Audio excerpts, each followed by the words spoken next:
Bonjour Nathalie. Bonjour Charlilou. Un bonheur de pouvoir t'interviewer aujourd'hui sur le couple, l'amour, comment faire durer l'amour et tout ça, un sujet qui t'intéresse.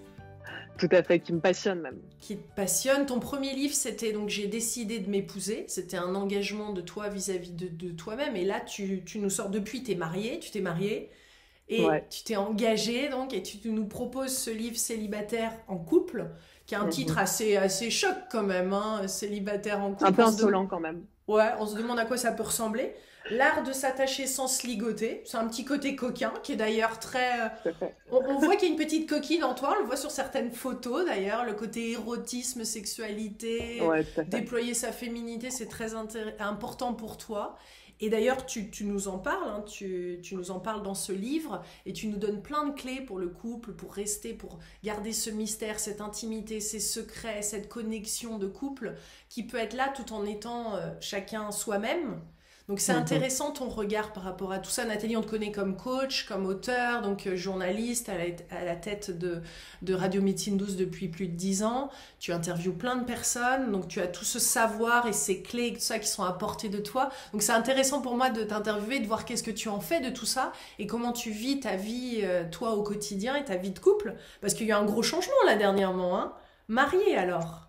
Mariée, exactement. Mais est-ce tant un grand changement? On en parlera. J'ai l'impression toujours de conserver vraiment ma vie à moi de femme. Voilà, il y a ce qui m'appartient à moi et puis il y a ce qui appartient à mon couple. C'est évidemment un peu interrelié, mais c'est quand même deux choses différentes. Donc ça change à certains niveaux évidemment, mais j'ai l'impression de toujours continuer à vivre moi ma quête individuelle. Et ça c'est une base de toute façon pour apporter quelque chose de beau ensuite dans mon couple aussi. Parce on a tendance à se perdre un peu dans le couple, hein, à s'identifier à l'autre, à devenir un peu l'autre, à vouloir être aimé. Donc on se perd. C'est un peu quel est le constat pour toi? Quels sont les pitfalls ou les points où on pourrait presque se perdre dans le couple et qui fait que le couple perd de son punch dans la durée?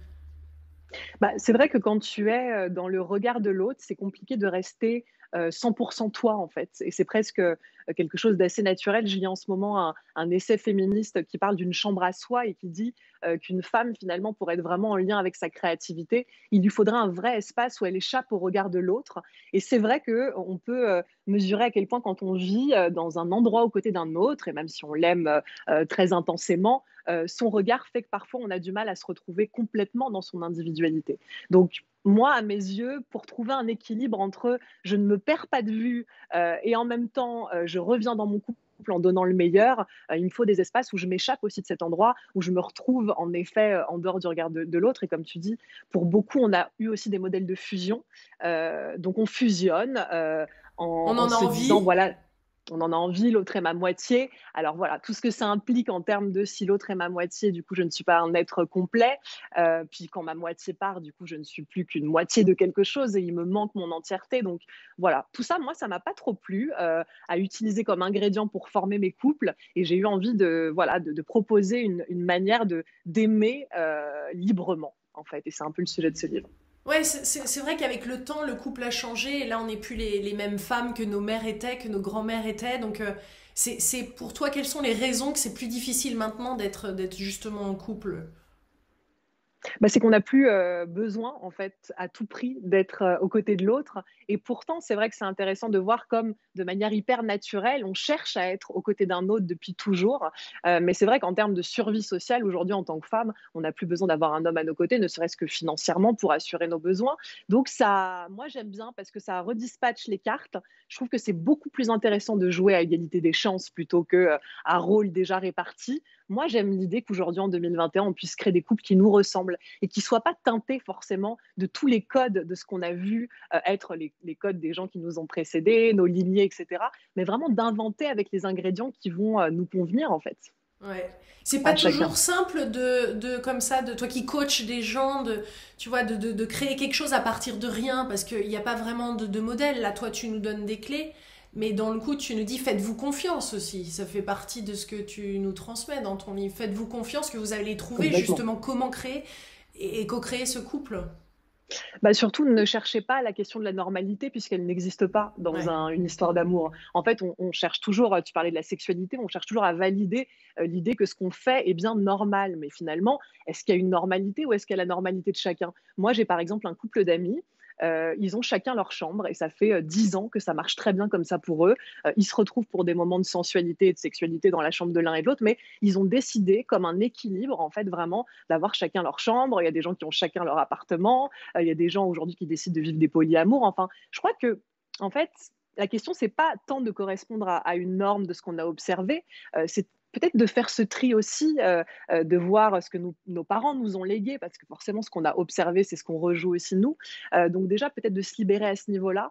Je romps avec l'héritage que j'ai pu recevoir et qui ne me convient pas forcément, et je décide de créer en fait sur un terrain neuf, mais un terrain qui me ressemble, voilà, un couple sur mesure. Et c'était vraiment l'invitation de ce livre, c'est de dire aux gens, il n'y a pas de normalité, votre normalité c'est la vôtre, c'est voilà, qu'est-ce qui va être important de vivre à vos yeux, et vraiment, voilà, de leur donner une autorisation en fait à ça. Ouais. Comment alors, ça, je veux dire, ça se décide à deux, ça on se pose, qu'est-ce que tu recommandes? On se fait un bilan de notre passé, ou on parle avec l'autre, on voit ce qui est important pour nous, ou ça se fait au quotidien, petit à petit, où doit apprendre à se faire confiance et explorer cet inconnu? Parce que là, ça fait remonter des peurs quand même, ce que tu nous proposes, hein, on est d'accord. Bah, moi, alors je suis contre l'idée du compromis. Il y a beaucoup de gens qui, dans le couple, sont OK avec l'idée de je vais compromettre une partie de moi, c'est-à-dire je vais être OK de délester en fait quelque chose de moi au détriment de l'autre et pour ne pas le gêner. Alors pour moi, quand on forme une histoire d'amour, il y a déjà cette idée de comment j'accepte l'autre tel qu'il est. Il y a un truc hyper intéressant dans le couple, c'est que les choses dont on peut absolument tomber amoureuse au début, c'est les choses qui vont, quelques années plus tard, le plus nous agacer. Donc il y a cet aspect-là déjà assez intéressant. Et pour moi, un couple n'est pas tant du compromis, c'est des ajustements, c'est de la compréhension. Je ne vais pas être très originale en disant c'est du dialogue, c'est de la communication. Après, voilà, le dialogue aussi, il faut, je pense, dans un couple, apprendre à créer un espace pour pouvoir le vivre au mieux, être dans le respect, la compréhension mutuelle. Donc, je vois vraiment la question de l'ajustement, c'est-à-dire que voilà, on peut très bien fonctionner ensemble pendant quelques années, puis avoir besoin d'autre chose à un autre moment, et ça peut s'ajuster. Moi, je crois que dans une même histoire d'amour avec le même partenaire, on peut finalement former différents couples. Et d'ailleurs, il y a des étapes, par exemple la venue d'un enfant, qui, j'imagine, viennent créer en fait déjà un nouveau couple, une nouvelle entité, un nouvel équilibre, puisque tout d'un coup, il y a une tierce personne qui s'ajoute à ça. Donc voilà, moi déjà, j'aurais tendance à parler d'ajustement plutôt que de compromis. C'est quelque chose qui m'apaise, me rassure. Voilà, il est hors de question à mes yeux de compromettre des parties de soi pour ne pas déplaire à l'autre, ou voilà, pour ne pas vivre une forme de désamour de la part de l'autre. Donc voilà, je parlerais plutôt de ce niveau-là où on s'ajuste au fur et à mesure. Ouais. Donc quand tu dis célibataire, parce que tu mets célibataire en couple, t'entends quoi exactement par célibataire? Bah, c'est que moi, quand j'ai été célibataire, j'ai toujours tellement kiffé ma vie de célibataire, d'avoir du temps pour moi, de pouvoir voilà, explorer le monde, me sentir dans mon aventure personnelle. Et en fait, je me suis dit, mais en quoi, aux côtés d'un autre et dans une forme d'engagement, je ne pourrais plus vivre, comme on le disait tout à l'heure, mon aventure à moi, mon aventure personnelle. Et dans l'idée que finalement, moi, ce que je ramène dans mon couple, c'est ce que je fais vivre en moi-même. Si je fais en sorte de prendre en charge la responsabilité de mon épanouissement et de mon bonheur. C'est exactement ce que je vais ensuite ramener dans le couple. Donc j'avais envie de lier ces deux termes du célibat et du couple pour dire, mais en fait, ne perdons jamais de vue notre aventure à nous, l'aventure de notre âme, de notre être, voilà, de nos propres défis, challenges, enfin de ce que l'existence nous a réservé, parce que c'est cela même en fait qu'on ramène dans le couple. Et que si finalement on attend que ce soit le couple qui nous ramène l'épanouissement, il y a comme un équilibre qui se fait mal. Donc à mes yeux, ça a été de dire à mon partenaire à un moment donné, tu es responsable de ton bonheur, je suis responsable du mien, et c'est exactement ces bonheurs-là qu'on va ramener ensuite dans l'entité qui sera notre couple et notre engagement. Et vu comme ça me semble même un peu, tu vois, couler de bon sens. Oui. Donc tu associes liberté et engagement, mais où est-ce que tu mets la limite? Parce que à un moment, est-ce qu'il y a pour toi d'ailleurs une limite dans cette liberté? Parce qu'on est d'accord, quand on est célibataire, il y a quelque chose de très fluide et naturel qui va aller explorer très loin, on va dire, hein. Donc là, comment tu fais par exemple par rapport aux rencontres aux autres hommes autour de toi, ou... Tu vois, je pars du principe que finalement, les sources d'amour, déjà, au-delà de la personne qui partage notre vie, elles sont tellement nombreuses. Je sais pas pour toi, mais moi, mes amis ont une place aussi importante que mon mari à mes yeux. Et c'est une source d'amour qui est. Enfin, c'est c'est pas forcément pour échelonner quel va être le plus important ou l'autre, mais c'est que pour moi, ça a la même importance, en fait. Donc, à mes yeux, des sources d'amour, on en a plein. Des histoires d'amour, on en vit plein. C'est presque un peu comme une forme d'état d'esprit. Moi, j'ai des histoires d'amour avec mes projets, j'ai des histoires d'amour avec des rencontres, j'ai des coups de foudre intellectuels, créatifs, artistiques. Et en fait, euh, voilà, encore une fois, je crois que de vivre l'amour en dehors de mon couple est juste quelque chose qui était déjà le cas avant même que je rencontre cette personne avec laquelle j'ai eu envie de former une team, de former une famille, puisque c'est ça qui se passe quand on choisit d'épouser un autre.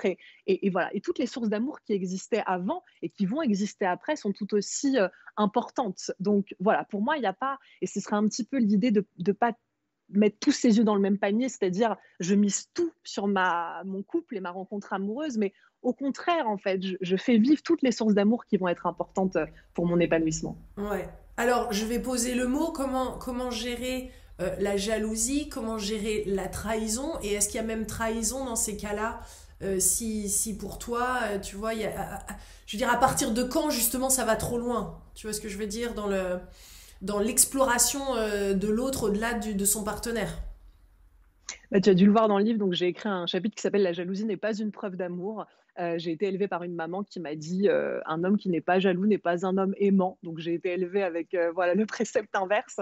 Et très vite, moi, dans mon parcours, la jalousie, j'avais vraiment, alors que ce soit moi qui la ressente ou que l'autre qui la ressente, je sentais vraiment une forme d'insécurité au départ. Pour moi, la jalousie, au-delà de ne pas être une preuve d'amour, est surtout une preuve d'insécurité, puisqu'encore une fois, que mon partenaire puisse dans sa vie à lui rencontrer des gens qui lui provoquent de l'intérêt, qui lui provoquent de l'admiration, qui lui provoquent du bonheur, moi, c'est juste quelque chose qui m'enlève aussi sur les épaules l'idée que ce serait moi qui devrais à 100% lui apporter. Ouais, c'est Donc, lourd à qu'il y ait des porter sources ça. d'émerveillement Ouais. autres, en fait, au contraire, c'est qu'on en a peur, mais en fait, j'ai envie de vous dire que c'est ça qui va aussi faire qu'en fait, l'autre n'attend pas tout de la relation. Et pour moi, une erreur qu'on peut faire aujourd'hui, c'est qu'on attend vraiment tout de l'autre et de son partenaire, alors qu'en fait, il y a des sources d'émerveillement à l'extérieur. Donc, moi, au contraire, je suis pour que ces sources d'émerveillement existent dans la vie de l'autre. Et puis, de toute façon, on est d'accord pour dire que même si j'ai peur toute ma vie que mon partenaire rencontre une autre femme plus belle, plus intelligente, plus ceci ou cela que moi, ma peur ne va jamais empêcher le danger. Donc, quoi qu'il arrive en plus, que l'autre puisse avoir envie de vivre quelque chose d'autre avec une autre personne, voilà, le fait de moi être extrêmement jalouse ne changera pas. Et même, j'ai envie de dire, permettra presque d'une manière ou d'une autre. Parce que quand on subit la jalousie de l'autre, bah, parfois on a envie de dire, quitte à avoir quelqu'un de jaloux en face de moi, autant que je fasse vraiment quelque chose, au moins il y aura une raison de me reprocher. Voilà. Donc j'ai presque envie de dire que c'est dans l'interdit qu'on a envie d'aller. Donc quand vous êtes dans cette idée, ok, il y a plein de sources d'émerveillement qui vont être importantes dans ta vie, donc prends-les voilà, comme des endroits où te sentir heureux et connecté à d'autres. Euh, voilà, et au contraire, je pense que votre partenaire bah, ramènera ça ensuite dans le couple. Moi, je pense que je dis souvent ça aux femmes, on peut croiser un très beau mec dans la rue, le mater, le trouver séduisant, échanger un sourire, on rentre chez nous le soir, on a envie de sauter sur notre amoureux parce que ça a provoqué du désir. En fait, pour moi, le fantasme, c'est des choses qu'on ramène ensuite dans le couple. Donc, il n'y a pas tant de bien et de mal, tu vois, mais vraiment une autorisation à ça, et puis surtout à se dire que ça existe. Ouais. Ça me rappelle un peu les propos de Vincent Cespedes qui disait, il parlait de célibat solaire. Ce côté solaire, c'est vrai qu'on peut être solaire dans le couple aussi. On peut être solaire, aller explorer, rayonner et pas forcément butiner. Exactement, exactement. Bah voilà, puis dans l'idée aussi d'être ouais, solaire dans notre épanouissement, en lien avec les autres. Et encore une fois, moi je trouve que ça vient nourrir la sphère qui est centrale et qui est celle du couple et de l'entité qu'on forme à deux avec l'autre. Ouais. Quand tu abordes le sujet de l'érotisme, de la sexualité, parce que je peux voir des photos hein, sur Instagram que tu mets où c'est quand même des photos intimes. Est-ce que comment toi tu parle-nous de pourquoi tu le fais, enfin pourquoi c'est important pour toi et quel est dans le coup l'impact que ça peut avoir sur ton couple? Alors moi déjà j'adore l'intimité, tu vois? C'est vraiment je crois que je supporte pas dans la vie, parler pour ne rien dire, faire des rencontres, où c'est pas profond. Ça veut pas dire que je peux pas être quelqu'un de légère, qui aime, rire et plaisanter avec d'autres, mais il y a un endroit où j'ai toujours aimé, cette rencontre de l'intime. Voilà, l'échange qu'on a aujourd'hui, tu vois? On touche à des choses intimes. En fait, je fais presque en sorte dans ma vie inconsciemment de toucher tout le temps à l'intime. C'est vraiment un sujet qui me passionne, qui me fascine, voilà, que je porte dans les tripes. Et déjà, j'ai envie de te répondre dans un premier temps comme ça. Parler d'amour, c'est toucher sûrement à un des endroits qui sclérosent le plus de choses dans nos vies, à la fois parfois des blessures, parfois tellement de désirs. Enfin, c'est de l'ordre de l'intime. Et pour moi, cette espèce de mise à nu que je peux faire dans mes livres, où je trouve que quand on accepte de parler de nous, bah, finalement, c'est là où on est profondément juste, parce qu'on touche les autres, hein. C'est vrai que à travers nos histoires, plein d'autres se reconnaissent. Donc c'est un petit peu l'idée de, pour moi, je dévoile pas de manière impudique, je dévoile pour le mettre au service des messages que j'ai à faire passer. Et j'ai envie d'accompagner les gens à se sentir intimes, mais avant tout en eux-mêmes. Parce que pour moi, et tu parlais de mon premier livre, C'est décidé, je m'épouse, l'intimité en moi, mais à tous les niveaux, même mon érotisme à moi, même le fait d'aimer faire l'amour avec moi, mais d'aimer avant tout vivre en moi-même a été une telle révélation dans ma vie, de me sentir intime avec la femme qui vit en moi. Ça a ouvert tellement un champ des possibles incroyable, mais surtout un champ d'épanouissement tellement grand que voilà, je me sens comme sur Terre pour ça, pour accompagner les gens à se sentir intimes et proches d'eux-mêmes en fait. Hmm. On parle beaucoup du féminin sacré en ce moment. Pour toi, c'est ça une des expressions du féminin sacré? Comment tu le vois? Peut-être que dans le féminin, alors moi, ce féminin sacré, je vois cercle de femmes qui voilà, échangent sur ce qu'elles peuvent ressentir. Et en effet, il y a cet endroit où parfois dans la vie, on avance en portant toujours des masques pour pas déranger les autres, pour plaire, pour être aimé. Et peut-être qu'il y a dans ce retour au féminin sacré, au lien à l'intime, un endroit où on peut se dire au monde. Et en effet, c'est vrai que pour beaucoup de femmes, il n'y a pas toujours l'autorisation très présente de pouvoir se dire, de pouvoir poser des mots sur leur intimité. Donc je dirais que c'est ça, c'est se connecter puis à cet endroit complètement divin en nous, complètement sacré, même quand on parle évidemment d'utérus, de notre ventre. Enfin, pour moi, il y a tellement de choses. Je touche mon ventre, je touche mon cœur, mais c'est là vraiment nos tripes de femmes, c'est là où on porte la vie, c'est là où en effet, il y a cet endroit de notre corps qui est tellement un temple sacré que d'y retourner, d'oser se dire, d'oser utiliser notre voix comme un porte-parole de ce qu'on a à dire au monde. Voilà, j'ai envie d'aider les femmes Ouais. à libérer ça. Et des fois, tu as des hommes en séance, je veux dire, ça fait peur aux hommes, ça, de voir ces femmes, ils trouvent leur place. Comment ils sont justement par rapport à ces changements et ce que la femme est en train de vivre? Parce que eux aussi ils vivent leur changement dans le coup. Alors, je ne vais pas forcément te parler des hommes, j'ai peu d'hommes en séance, mais je vais peut-être te parler de mes potes hommes qui, voilà, parce que j'ai beaucoup d'amis hommes et j'ai eu l'impression, au contraire, en tout cas des hommes qui m'entouraient, avec ce deuxième livre, de libérer une parole. Je sais que je leur parlais de ce sujet-là, de l'amour, de l'importance du jardin secret. Alors, tu vois, moi, j'amène des choses comme ça dans ce livre parce que je pense qu'on veut maintenir un désir et un mystère, mais en même temps, on est toujours en train de se dire tout le temps à l'autre de ce qu'on a mangé, de ce qu'on a fait, de comment on a rangé la maison, etc. Et ça, malheureusement, je trouve que ça peut parfois atténuer justement l'idée du mystère et du désir. Donc, je suis vraiment pour même avoir des espaces qui nous appartiennent, etc. Et c'est vrai qu'en parlant beaucoup avec mes amis hommes hétéros, beaucoup m'ont dit, mais oh, ça va faire tellement de bien justement de libérer ça. Je crois que aujourd'hui, les hommes ont envie que les femmes puissent aussi prendre pleinement leur place. Alors, ça se fait avec heurts et fracas un petit peu, puisque les femmes aujourd'hui, elles élèvent la voix pour dire, voilà, marre du patriarcat, marre de ce qu'on subit. Mais je crois que les femmes, avant tout, aujourd'hui, elles sont en train de se connecter à une souveraineté intérieure, au fait qu'elles n'aient pas besoin d'hommes pour survivre. Alors, est-ce que ça fait peur à certains hommes? Moi, ce que je dis souvent, c'est en même temps, moi, les trouillards, c'est pas trop mon truc. Donc, moi, je préfère les mecs courageux. Donc, au moins, ça fait le casting. Et aujourd'hui, être une femme bien dans sa peau, bien dans son être, bien dans sa vie, au contraire, moi, je pense que c'est le plus beau cadeau qu'on puisse faire au monde et potentiellement un homme qui partagera notre vie. Donc on doit avoir ses secrets. On garde ses secrets. Il y a une partie de mystère qu'on garde alors? À mes yeux, totalement. Et c'est même, j'aime bien cette idée d'être complice avec moi, tu vois? C'est-à-dire, quand on parle du mot de complicité, on est d'ailleurs souvent complice d'un secret, d'un crime, voilà, la complicité, elle amène ça. Et moi, j'aime cette idée qu'il y a des choses qui m'appartiennent juste à moi, voilà, qui sont un peu mes secrets, mon jardin secret, en fait. D'ailleurs, j'aime bien ce terme-là de l'intimité avec soi. Et on nous parle beaucoup de fidélité dans le couple vis-à-vis de l'autre. D'ailleurs, quand on est à la mairie, voilà, on promet à l'autre fidélité. Mais on oublie que quelque part, la fidélité à l'autre, est-ce qu'elle n'est pas un petit peu difficile à offrir tant qu'on ne sait pas offrir aussi avant tout une fidélité à soi.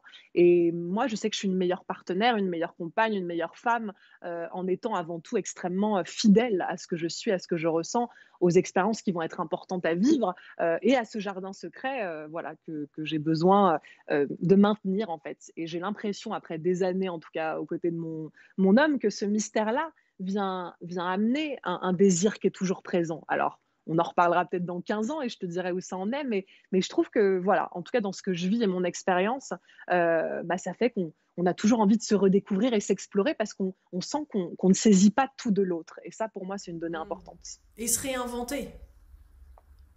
Et se réinventer, évidemment. De toute façon, je crois que dans la vie, quand on suit sa route et son chemin et sa raison d'être sur Terre, il y a tellement d'aventures qui nous attendent que, en effet, la vie, de toute façon, elle va nous inventer, nous réinventer. Il n'y a rien qui va vraiment nous définir. On parlait du rôle de la maternité. Il y a tellement d'étapes aussi où on va voilà, vivre des changements dans notre être, dans notre corps, dans notre vie, et ça va en effet nous réinventer naturellement. Et moi, je trouve ça passionnant de me dire, la femme que je rencontre, je la re-rencontre différemment à plein d'étapes de sa vie. Alors peut-être que le fond, l'essence est le même, peut-être qu'on connecte toujours à une nature profonde, mais n'empêche que, voilà, on évolue. Et moi, j'aime cette idée de l'inconnu, de me redécouvrir, de me réinventer, évidemment. Et ça aussi, du coup, tu l'offres à l'autre, tu le vis aux côtés de l'autre aussi, et ça peut donner une dynamique amoureuse où finalement la routine, elle n'est pas tant existante que ça, puisqu'on ramène un endroit où on se réinvente régulièrement. Mm. Et alors, tu nous dis que il y a comme de créer une complicité, un secret dans le couple qui n'appartient qu'au couple. C'est une autre clé importante. Complètement. Moi, je trouve qu'on est, tu sais, il y a ce truc où quand on doit justifier l'amour, pourquoi est-ce qu'on aime l'autre, en fait, c'est quelque chose qui est tellement intime, qui est tellement personnel, qui est tellement, parfois, qui se passe de mots. J'adore les mots, mais je trouve que les mots, à certains moments, sont limités pour exprimer pourquoi l'autre, à ses côtés, je ressens ça, en fait. Et pour moi, l'amour, c'est avant tout, c'est pas du tout intellectuel, c'est tellement une expérience presque un peu physique que voilà, il y a un espèce de lien entre deux êtres. Euh, voilà, le fait d'être tombé amoureux, enfin, c'est presque un peu un secret. Et je trouve ça. Alors, moi, j'en parle aussi dans l'idée de pas trop dire des choses négatives sur l'autre à l'extérieur, parce que c'est quelque chose qui peut ternir le lien.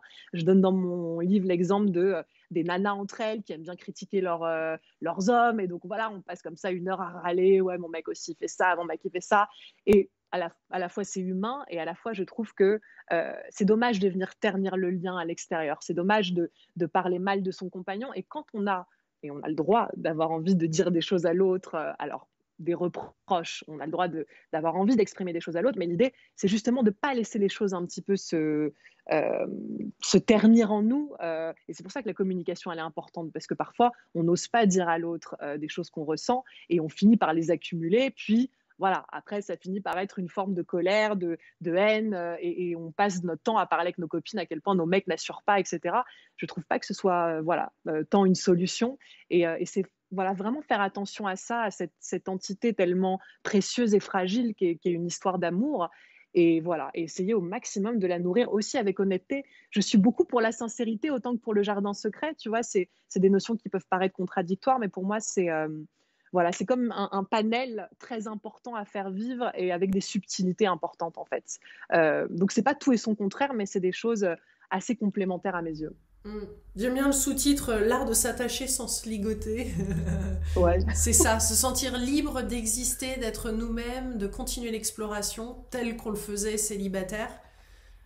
Ça ouvre pas mal de possibilités et donc ça, c'est chouette de pouvoir sentir qu'il y a d'autres espaces qu'on a encore à explorer parce qu'on peut se sentir parfois dans un couple à bout de souffle ou ayant, pas à bout de souffle, mais disons, ayant vécu pas mal déjà de choses ensemble alors que là, c'est en train d'ouvrir le champ des possibles. Donc ça, complètement. je peux voir que ça apporte de la joie, de la créativité, d'autres envies qui n'étaient peut-être plus là depuis un moment. Donc, merci d'avoir fait ce livre. Est-ce qu'il y a d'autres détails et choses que tu as envie de dire par rapport à l'écriture de ce livre? Parce qu'il bon, y a beaucoup de chapitres et d'informations, mais est-ce qu'il y a quelque chose qui est important à dire? Bah, Tu parlais de l'érotisme tout à l'heure, de l'intimité. D'ailleurs, merci d'avoir On en abordé cette revient, oui, question-là oui, que, oui. que j'adore. C'est vrai que je parle de l'importance de fonder sa culture érotique. J'en parle parce que, comme tu le disais, j'accompagne aujourd'hui beaucoup de femmes que je coach et on n'a pas forcément dans nos éducations un rapport à la sexualité qui est toujours très sain. Tu me présentais en parlant de coquines. C'est marrant parce que ma mère et ma grand-mère m'ont toujours dit on est des coquines dans la famille. Donc, tu vois, le petit clin d'œil d'aujourd'hui. Mais je crois que cette exploration de nous, de notre sexualité, de notre jouissance, de notre rapport à notre corps, c'est pas un détail à mes yeux. C'est pas quelque chose qu'on met voilà, à côté et en fait on attend encore une fois que l'autre fasse le travail pour nous. On attend que l'autre nous fasse découvrir notre corps, notre plaisir. Voilà, c'est quelque chose qui, pour moi, être bien dans sa chair, en fait, quand on dit d'être bien dans sa peau, d'avoir confiance en soi, c'est aussi d'habiter sensuellement en fait son corps. C'est d'avoir un lien avec lui qui soit un lien d'expérience, de jouissance, voilà. Et donc j'invite vraiment très très fortement les femmes parce qu'il y en a beaucoup qui me contactent et qui me disent moi j'ai jamais vraiment vécu sexuellement des choses très belles, j'ai jamais connu l'orgasme et c'est vrai qu'on attend encore une fois dans la vie tellement de fois que les choses viennent de l'extérieur. Donc, j'ai envie pour les femmes qui regarderont cette vidéo, mais pas que les femmes, les hommes aussi, parce que voilà, découvrir sa culture érotique, ça passe par pouvoir. Alors moi, j'ai adoré découvrir une librairie spécialisée en littérature érotique à Paris, pouvoir aujourd'hui avoir mes podcasts érotiques que j'aime écouter. C'est tout ça la culture érotique, c'est la culture du fantasme, c'est celle du désir. Mais tu parlais de créativité juste avant. Pour moi, alors déjà, c'est le même chakra, c'est notre chakra orange, juste au niveau du nombril. Et c'est vraiment ça, quand on est dans un désir pour la vie, il y a quelque chose de bien plus vaste que juste le désir sexuel. Voilà, je le disais, c'est la confiance en soi, c'est d'habiter son corps, mais c'est aussi d'avoir une créativité sans limite. Voilà, et je crois que nos puissances de femmes peuvent passer par la réappropriation de notre corps, mais pas dans des codes où on veut que notre corps soit parfait, parce que ça, il faut le foutre à la poubelle le plus vite possible. Nos corps sont tels qu'ils sont, et vraiment l'idée, c'est de les remercier pour ce qu'ils nous permettent de vivre. Voilà, et puis de les explorer dans tout ce qu'ils ont d'incroyable à nous faire ressentir. Donc, voilà, fondez votre culture érotique, connectez-vous à ce corps, à cette peau dans laquelle vous vivez. C'est tellement important voilà, de sentir qu'on habite vraiment cette peau. Et encore une fois, dans mon parcours, ça a tellement changé ma vie, ça m'apporte tellement de bonheur, voilà, de me sentir vraiment en moi-même que je ne peux que vous conseiller ça. Et de rester amant pour la vie, donc on est d'accord. Exactement, d'être amant à soi, amant à l'autre, de pouvoir en tout cas voilà, avoir un rapport très presque un peu de l'ordre d'un jeu en fait. Pour moi, la sexualité, l'érotisme, c'est quelque chose de tellement ludique dans notre expérience de vie que voilà, il est grand temps aujourd'hui en 2021 d'enlever toutes les culpabilités, tout ce qui nous retient à fantasmer sur une personne qu'on aurait croisée. Enfin voilà, moi, si je peux, avec ce livre, redonner une autorisation à plein de niveaux de vous dire, mais en fait, parce qu'il y a plein de gens qui ont lu le livre et qui m'ont dit, grâce à toi, maintenant, je sais que je ne suis pas bizarre. Il y a même une personne qui m'a dit, avant, quand j'avais envie de passer un week-end sans mon compagnon, je me culpabilisais de me dire, mais pourquoi tu préfères passer un week-end avec tes amis sans lui? Ce à quoi moi je dis, mais c'est normal en fait. Et d'ailleurs, de vivre un week-end avec tes amis fera que tu reviendras dans ton couple en étant nourri de quelque chose. Donc, en fait, c'est un cercle vertueux, c'est que positif de s'autoriser son individualité pour offrir ensuite le meilleur de soi à l'autre. Mais c'est en ça que je trouve toujours excellent de contacter un coach comme toi, un thérapeute ou autre, pour avoir, se donner des fois la permission ou déculpabiliser ou enlever un... Parce que les amis, c'est toujours sympa de discuter avec des amis, bien sûr, et ça apporte énormément, mais pas comme quelqu'un d'extérieur, comme ça, qui renvoie un truc, et d'un seul coup, ça ouvre ça explose une porte qui était fermée depuis longtemps, et ça fait un bien fou. Complètement. Et puis, parfois, les amis n'ont pas. Enfin, c'est vrai que moi, ce sujet, je m'y penche depuis tellement d'années. C'est tellement quelque chose qui me passionne, qui me fascine, que aujourd'hui, il y a une réflexion. Et c'est vrai que j'en parle dans mon livre. J'ai tellement de gens à qui j'ai posé la question de comment est-ce que vous êtes rencontrés, comment votre couple tient sur la durée, etc. Des questions très intimes d'ailleurs. Et j'ai énormément de gens ces dernières années qui m'ont répondu. Je me suis toujours passionnée par ça. Et voilà, c'est une réflexion qui vient de loin, en tout cas qui est là pour libérer l'amour, parce que pour moi, l'amour n'est pas l'attachement excessif. Pour moi, l'amour n'est pas ligoter l'autre, vouloir qu'il nous appartienne. Ça, c'est l'insécurité, ça, c'est bien d'autres choses que l'amour, et j'ai envie qu'on rende à l'amour ce qu'est vraiment l'amour, en fait. Et à tous les gens qui disent par amour, j'arrive pas à quitter cette personne qui me fait du mal, ce n'est pas de l'amour, c'est un attachement, c'est une dépendance affective, mais ce n'est pas de l'amour. Donc l'amour, c'est juste quelque chose de beau. L'amour, ça vous fait vivre le meilleur, en fait. Ça vous fait pas vivre justement quelque chose qui vous retient. Et il y a des personnes qui sont dans des couples qui s'empêchent de devenir, voilà, d'aller vers leur projet, de devenir une personne qu'ils ont envie d'être. Donc voilà, j'ai envie que vous puissiez, grâce à l'amour, devenir exactement qui vous êtes au fond de vous et vous autoriser à tout ce qui fera battre votre cœur, comme j'aime le dire. Merci beaucoup, Nathalie, amoureuse de la vie et qui le partage si bien. Célibataire en couple chez Larousse. Merci beaucoup, Nathalie. Merci beaucoup, Lilou. Merci pour cette délicieuse interview. Et si ça vous a plu, n'hésitez pas à la partager, bien sûr. Merci, Nathalie. À bientôt. À bientôt.